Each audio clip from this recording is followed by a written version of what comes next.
We have millions of years of evolution hardwiring us to survive scarcity.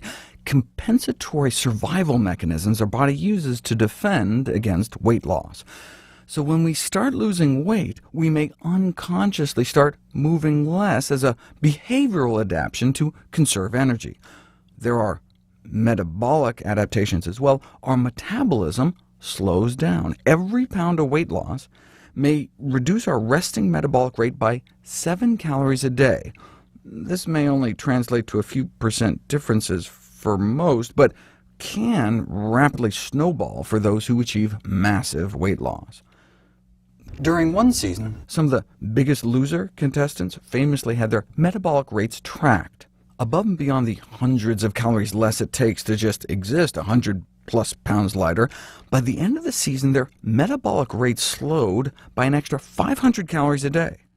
The mind-blower was that 6 years later they were retested and still had the 500-calorie-a-day handicap.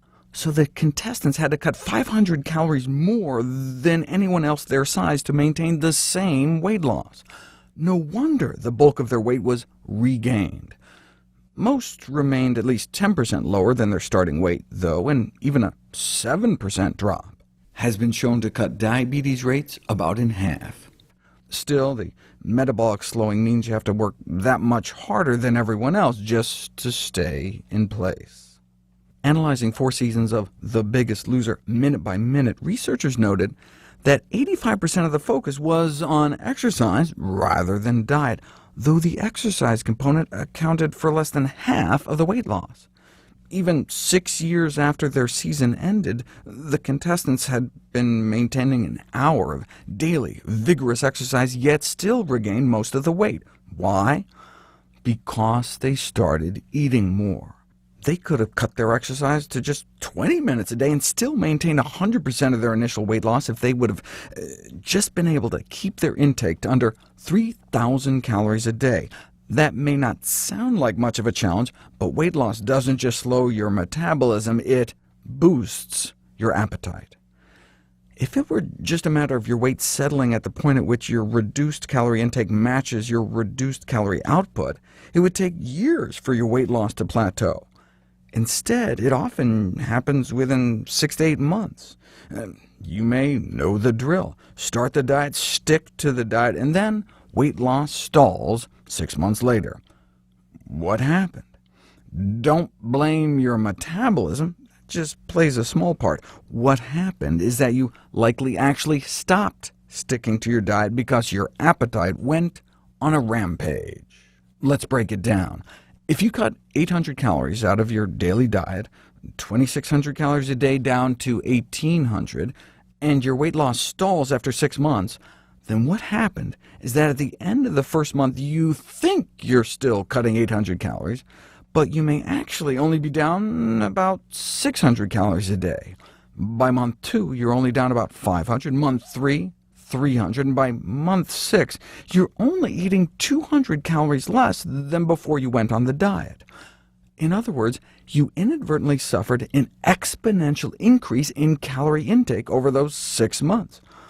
Yet you may not even realize it, because by that time your body may have ramped your appetite up 600 calories, so it still feels as though you're eating 800 calories less, but it's actually only 200.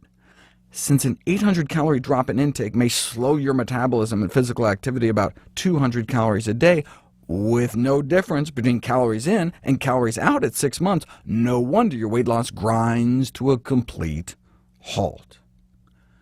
The slow upward drift in calorie intake on a new diet is not because you got lazy.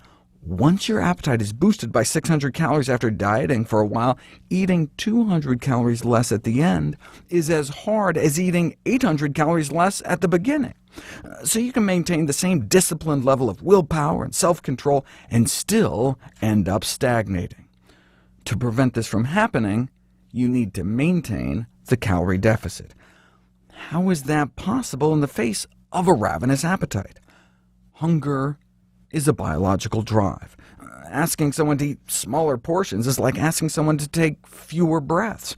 You can white-knuckle it for a bit, but eventually nature wins out. That's why I wrote How Not to Diet.